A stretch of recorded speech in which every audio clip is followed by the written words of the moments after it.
infecciones respiratorias agudas, el IRA, las bajas temperaturas que se proyectan porque estamos en la antesala del invierno, aunque vivimos en esta primavera circunstancial que también tiene su correlato en la salud. Vamos a charlar con el doctor Juan Barani, que es subsecretario de Salud de la Municipalidad de Moreno, a propósito de lo que es pico, no pico de bronquiolitis, qué sucede en materia de saturación, qué es lo que se hace, cuáles son los grupos más afectados antes de llegar a lo que se viene, Juan, que es todos los años lo mismo, pero es bueno recordarlo para que no existan mayores alarmas, sino, como siempre decimos nosotros, la ocupación necesaria. Así que muchas gracias. Por favor. Bronquiolitis, ¿cómo estamos con eso? Que es como tema nacional, ¿viste? Es un tema nacional, sobre todo en el AMBA, no tanto así en Cava, aún no ha estado saturado como está saturado el AMBA. Se adelantó el pico de bronquiolitis, se adelantó como unas 4 semanas en la habitualidad de la presentación, claro, que generalmente es a fines de junio, la presentación del pico. Entendemos que bueno, está relacionado con la pospandemia. Bajaron las defensas, me decís vos. Y en estos últimos 3 años las niñeces estuvieron aisladas y no estuvieron en contacto con otros niños. Claro.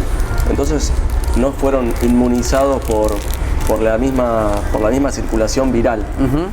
Acordate que cuando fue el COVID prácticamente no había situaciones de pediatría. Los pediatras estaban muy relajados y todo el sistema de salud del resto muy cargados.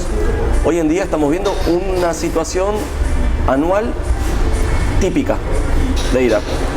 No es un pico que haya superado lo que era pre-pandemia. Hay algunos años que tienen un poco más de incidencia, otros menos. Este es un año típico. Y como año típico, satura nuestro sistema de salud local. En este momento estamos con un 100% de sobresaturación, digamos. De 20 camas que tenemos de pediatría en el hospital, tenemos 47 hoy ocupadas. De 20 camas hay 47 ocupadas. Claro, pero es algo también habitual que sucede, y cuando sucede esto en otros años anterior a la pandemia, se disponen camas de otros servicios. De otros servicios, claro. Para poder abordar el brote sobre todo, de virus incisional respiratorio, que es un virus que se da sobre todo en niñez y que es predominantemente el que causa el síndrome de bronquiolitis. Hay algún que otro caso reportado de influenza H1N1 y alguno que otro de adenovirus, que son otro tipo de virus. Son todos bastante, o sea, se manifiestan en el cuerpo con bastantes síntomas. Y en las niñeces, menores de 2 años sobre todo, por el calibre de la vía aérea, pueden generar síndromes broncoobstructivos. En este momento no hemos tenido que lamentar ninguna pérdida aún por el brote, pero sí se está reforzando en todos los sentidos el sistema. En relación a esto, el año pasado tuvimos una muy buena experiencia que este año la replicamos, que tiene que ver con armar un dispositivo en forma conjunta entre el hospital Mariano Lucía de la Vega, la UPA y la Secretaría de Salud, en función de que todas las personas, todos los pacientes menores de 6 años, que es el grupo etario, más afectado, cuando sale de la consulta en el hospital o en la guardia, se lo categoriza en amarillo, verde o rojo y se carga en un sistema para hacer un seguimiento nominal. Es un triage que haces. Se hace un triage a la salida, de la guardia. Si se queda internado, pero si la persona sale, se va con un troquel que le da una priorización para la atención en unidades sanitarias, y si fuera un código rojo, estamos haciendo visitas domiciliarias con el servicio de emergencias en las primeras 24 horas. Y ahí se vuelve a recategorizar y si hace falta, se lo vuelve a traer al hospital al niño que lo requiera. ¿Qué sucede con el recurso humano, Juan, pediatras en las unidades sanitarias? Porque siempre es el primer nivel, es el nivel de atención, para luego, en caso de que demande el cuadro, el hospital sobresaturado puede asistir a esa Está muy bueno lo que me preguntás, porque justamente es de lo que quiero hablar, en relación a cómo reorganizar el sistema de salud para que cada nivel cumpla con su objetivo. El primer nivel, que es lo que nos toca a nosotros como Secretaría de Salud, el objetivo es captar el 85% aproximadamente de todas las situaciones y resolverlas para que no lleguen justamente al segundo o al tercer nivel. En cuanto a esto, tenemos que fortalecer la consulta de las familias de las personas que tengan alguna situación respiratoria en las unidades sanitarias. El recurso humano médico es escaso. Es escaso en Moreno, es escaso en toda la provincia, es escaso en todo el país. Pospandemia hemos visto que realmente no sé bien cuál sería la causa, pero es multicausal. En gran parte tiene que ver con el reconocimiento de los profesionales, con el salario, con la oferta que hay también en los privados. Hoy en día estamos necesitando médicos, médicas que puedan atender niñeces sobre todo. Lo que estamos también haciendo en paralelo, porque tenemos abiertas las solicitudes, pero bueno, realmente hay una lucha entre también municipios, de quién puede mejorar la oferta. ¿Quién ofrece mejor, te iba a decir, no? Sí. Claro. Y eso genera una inequidad, porque si un municipio tiene mayor recurso para poder ofrecerle a un médico, el médico migra a ese sistema. Claro. Justamente eso lo estuvimos hablando en el COSAPRO, en el Consejo de Salud Provincial, que es una de las cuestiones que tenemos que ver cómo podemos homogenizar la oferta en todo el AMBA para que justamente no haya esta migración interna de profesionales entre un municipio y el otro. Pensé que hasta acá, Juan, lo que me estás explicando más a mí, pero a la audiencia, es tener una disminución de recurso humano o capacidad de recurso humano, lo que lleva a que la atención en las unidades sanitarias sean limitadas a partir de esta razón, de este eje o este tópico. Por lo tanto, una familia, si va a la salita y no tiene asistencia, se viene al hospital. Bueno, en relación a eso, justamente lo que te quería decir es lo contrario. Que nosotros necesitamos que las familias se acerquen al centro de salud. Si no estuviese en ese momento el médico o la médica tratante, sí tenemos capacitado a todo nuestro equipo de enfermería para hacer el primer triage y categorizar al paciente. Por eso es muy importante que todo lo que sea una presentación leve, que no compromete el estado general de la persona, se acerque en primera instancia a una unidad sanitaria para que entre al sistema.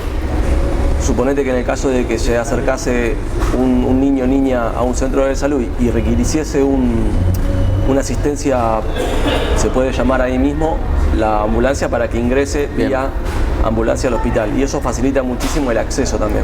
Es una buena manera la que estás planteando de tener como una especie de programa plan ante la emergencia. Ante la emergencia de recursos humanos, ante la emergencia que se adelantó el IRA, y es una planificación. En este sentido, los promotores de salud y los enfermeros son una clave, tienen un rol clave dentro de la estrategia, y tienen que también poder justamente cumplir este rol de poder cubrir el 85% de la demanda. Estamos en esta dimensión. Nosotros necesitamos que las personas, en vez de acudir al hospital cuando tienen un cuadro banal, un resfrío o una tos sin compromiso del estado general, que se acerquen al centro de salud para que sean evaluados y que podamos ingresarlos adentro del sistema. Esos síntomas, para darle, digamos, algún insumo al televidente, ¿cuáles serían los leves? ¿Cuál es aquel? Porque además cada familia actúa en función del conocimiento del cuerpo de su niño o su niña, y el propio, ¿no? Te debe pasar a vos, a mí, cuando sentís que hay algo que anda mal, vas al lugar más indicado o en la prontitud que merece el caso. Bueno, pero ¿cuáles son los síntomas que hay que tener en cuenta? En los lactantes, o sea, niñas menores de 2 años, nos tenemos que fijar básicamente, como decís vos, en esta cuestión intuitiva, si duerme bien y si come. Si esas dos cosas están dentro de la persona, quiere decir que su estado de salud es bueno. Cuando un niño o niña está comprometido en su sistema respiratorio, no tiene hambre y obviamente se lo ve respirando mal y no duerme bien tampoco. Hay otra cuestión que también podemos observar, que es lo que nosotros le decimos tiraje. Que el tiraje es cuando nosotros vemos el pechito de un niño o niña que se hunden entre las costillas, o podemos ver alrededor de los labios alguna coloración azulada, o podemos ver el aleteo nasal, que se le dice que es como hacer fuerza para respirar. Esos son signos de que tenemos que consultar en la brevedad. En la brevedad. Se puede llegar a descompensar. Generalmente el cuadro se presenta como un resfrío de inicio y después con tos seca, irritativa, broncoespasmo, y a posteriori se puede sobreinfectar con una bacteria y ahí se genera una neumonía. Esa sería la Ese evolución sería el curso, natural. la evolución. Sí. Ajá. Nosotros tenemos que fortalecer la atención precoz y el ingreso precoz al sistema para que no se debiliten las defensas de la persona que esté consultando. Tenemos armada la estrategia, estamos trabajando en forma conjunta y organizada con el nivel provincial y realmente tenemos buenos resultados. Otra de las cuestiones que como Secretaría de Salud, junto con la dirección del hospital y de la UPA, resolvimos es que toda la persona que consulte en el hospital se vaya con medicación.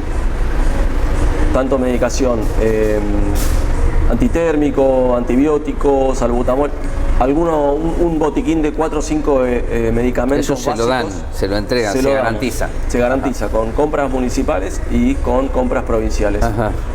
Intentando de que la persona no tenga que volver a acercarse a otro punto para retirar la medicación y que pueda empezar el tratamiento lo más rápido posible.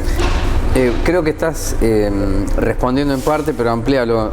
Ese tratamiento, para que lo pueda hacer una familia en su casa, en su domicilio, ¿cómo sería? ¿Qué es lo que se recomienda?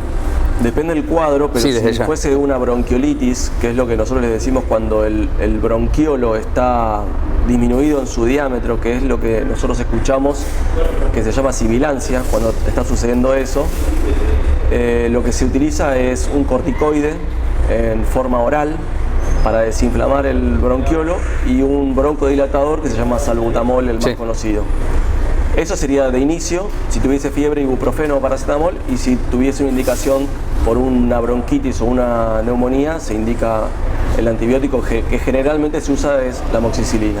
Juan, entonces la situación hoy es control, observación, por supuesto la preocupación y la ocupación que siempre hablamos, pero no hay ningún brote y hay antecedentes de ejercicios anteriores donde el pico era mayor, eso ya lo escuché, ¿no? Pero bueno, si insiste por ahí en decir que estamos frente a un pico histórico, no, hubo otros picos que fueron importantes. Sí, hubo otros picos y estamos, como te decía, en una presentación típica de un IRAP prepandémico, de un brote de infecciones respiratorias agudas bajas, como lo vimos anteriormente prepandemia.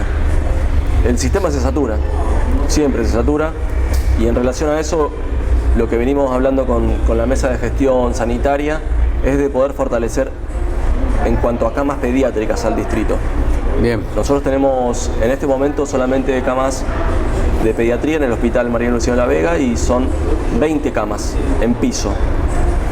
Ahora hay camas supernumerarias, como suele haber generalmente, pero necesitaríamos tener otro dispositivo que pudiese abordar esta necesidad. Como también lo que necesitamos es poder implementar una terapia pediátrica dentro del distrito. Es uno de los objetivos que nos estamos planteando para poder justamente dar respuesta y no tener que hacer derivaciones a otros lugares. El lugar que nos correspondería para una unidad de terapia intensiva pediátrica es el Hospital de Rodríguez, pero que también está en crisis. Está saturado también. Está saturado y no pudo ampliar su cantidad de camas de pediatría, que tiene 8, para toda la región sanitaria. O sea que estamos corriendo detrás de la ¿Y el modular? El modular no puede servir ante estas coyunturas, te digo por... El modular está haciendo un gran trabajo y está haciendo todo lo que tiene que ver con la demanda ambulatoria. Si hay alguna situación que se pueda resolver con una observación y un tratamiento abreviado, se resuelve en el momento y el paciente egresa a su domicilio. Y si requiere una internación pediátrica, se deriva al Hospital María Luciano para que ingrese al servicio pediátrico. Claro, no puede el modular hoy atender internados, no puede. Claro. Mirá que se había pensado en el COVID porque hubo internados ahí, ¿no? No, en el COVID sí. Sí, claro, no, pero por eso te digo, ¿no? Pero en pediatría estamos hablando. Pero sí, desde ya digo, hay una estructura, habría que hacer, que lo charlé con algunas autoridades en su momento. No, ¿cómo se adapta después de la pospandemia? ¿Cómo hacemos que eso tenga la funcionalidad a partir de las demandas que existen y las necesidades que vos me la estás contando, ¿no? Estamos trabajando en un proyecto con la UPA y el Hospital Modular para consolidarlo como un hospital. Claro. Y ampliarlo en cuanto a infraestructura de construcción, digamos, edilicia. Sí. Y en ese sentido, bueno, en cuanto tengamos disponible ese recurso, podremos utilizarlo. Pero también ten en cuenta de que, si bien hoy en día, casi todos los días, hay un pediatra de guardia en la UPA, necesitaríamos un equipo que pueda darle acompañamiento a los pacientes internados. Claro. Cosa que no estamos contando por la escasez de recursos humanos que hablamos anteriormente. Fíjate cómo todo se va vinculando y es muy claro, ¿no? Aún teniendo la voluntad no se consigue el recurso humano. Es decir, podrías tener hoy el modular equipado, pero no tener recurso humano para hacer una atención en una terapia intensiva pediátrica. Es increíble, porque esto me lo dijo un hombre que ya no está, el doctor Rossi, cuando era director del hospital hace muchísimos años. La verdadera crisis que va a atravesar la salud tiene que ver con el recurso humano. Y es muy interesante que se pueda pensar desde la provincia esto, homogeneizar, porque claro que si Morón ofrece un sueldo superior a un pediatra, van a Morón y no van a Moreno. Totalmente. Es decir, alguien tiene que pensarlo para que el derecho sea más accesible e igualitario, si no las diferencias son notables. Sí, es así y es desleal además. Sí, por supuesto, porque depende del recurso que cada municipio tenga. Esto lo planteamos con el ministro de Salud de la provincia y lo tiene dentro de su agenda de temas priorizados para poder empezar a trabajar con los municipios y con el AMBA particularmente. Igualmente también en el interior hay escasez de recursos humanos. Juan, la última, se hizo una inauguración hace poco de lo que son las unidades sanitarias, que es el primer nivel de atención. Además del edificio hay que tener el equipo, los recursos, todo va amalgamado, digo yo, porque un programa tiene que ser integral, si no son parches. Entonces la sala de la Fortuna es una sala que hace muchos años atrás, tal vez lo recordarás vos, había 2 salas de Moreno que tenía 24 horas. Después bajó a 12, me contás vos. Pero está cerrada hace 3 años. Yo sé que el municipio hace lo necesario para alcanzar resultados, pero alguien tiene que dar una explicación de por qué la sala de Fortuna dejó de ser de 24 de 12 y está cerrada, está derruida, para decirlo así, y que lleva parches para alquilar lugares que no son los que corresponden, pero como no es el parche, es la política, quiero que vos me puedas explicar, y sobre todo la audiencia, ¿qué es la Fortuna abandonada? ¿Por qué? Bueno, lo que se dio en la unidad sanitaria de La Fortuna tiene que ver con un incumplimiento de la empresa que fue adjudicada para la obra. En ese proyecto AMBA, me estás diciendo. En el proyecto AMBA de la gestión anterior se licitaron muchas unidades sanitarias para refacción y se generaron unidades sanitarias nuevas dentro del distrito. Hoy en día inauguramos la número 43 de las unidades sanitarias. Lo que sucedió en La Fortuna fue que con el cambio de gestión entre el gobierno anterior y este, se frenó la cadena de pagos y la empresa abandonó la obra. Ni bien inicia la gestión Axel. Ni bien inicia la gestión. Por eso. Ya van 3 años y medio de gestión. En lo que le llevó a la gestión provincial a acomodar cuentas y acomodar recursos, la empresa abandonó la obra y dejó una ruina. Lo que reiteradamente nos juntamos con equipos de la provincia, del Ministerio de Infraestructura, del Ministerio de Salud, y lo que nos dicen es que administrativamente es muy engorroso rescindir un contrato de una empresa que fue adjudicataria.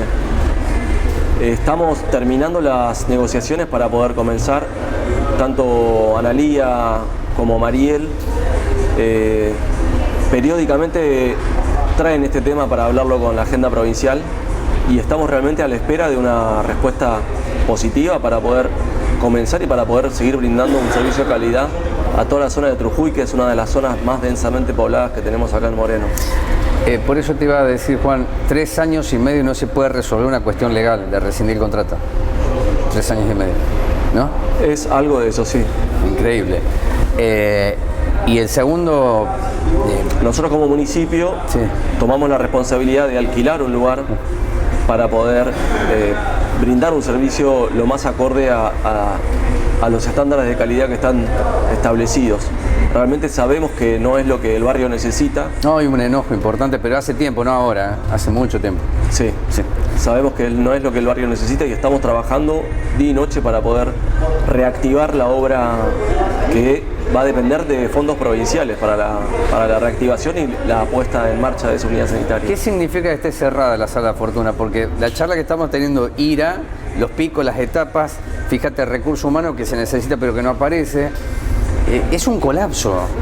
Entonces después yo cómo exigirle a alguien que haga cuando está superado y está resolviendo una emergencia. Es decir, sería inconsistente de mi parte y además escasamente humano, porque no estaría mirando lo que es la película completa, no el hecho puntual que estamos analizando. Pero fíjate que de estar cerrada la fortuna, ¿qué significa eso para el colapso? ¿A dónde van? ¿Vienen acá al hospital? ¿Van a otra sala? ¿Van a Catona? ¿Qué pasa con eso? Bueno, como te decía, enfrente de la unidad sanitaria, la ex unidad sanitaria, sí, que está derrumbada, nosotros tenemos relocalizada la unidad sanitaria con un equipo que está atendiendo y brindando y intentando cubrir las necesidades de la población. Esa es nuestra responsabilidad municipal y la estamos cumpliendo desde el día 0. Entiendo que hay una crisis del sistema sanitario post pandemia y que hay que encontrar una estrategia, y el rol del Estado es clave para poder regular y para poder integrar el sistema. Hoy en día el sistema de salud está financiado casi exclusivamente por el Estado, tanto el subsector de obras sociales como el sector privado. Y la idea es poder equiparar responsabilidades y costos. Eso es lo que se está trabajando en la agenda provincial, por lo que estuvimos escuchando en las reuniones que tuvimos con los gestores del ministerio, y estamos de acuerdo realmente, porque si no es, siempre cae la pelota del mismo lado, digamos. Es una crisis, sí, tenemos que integrar el sistema también. Y tenemos que, bueno, el rol del Estado es clave.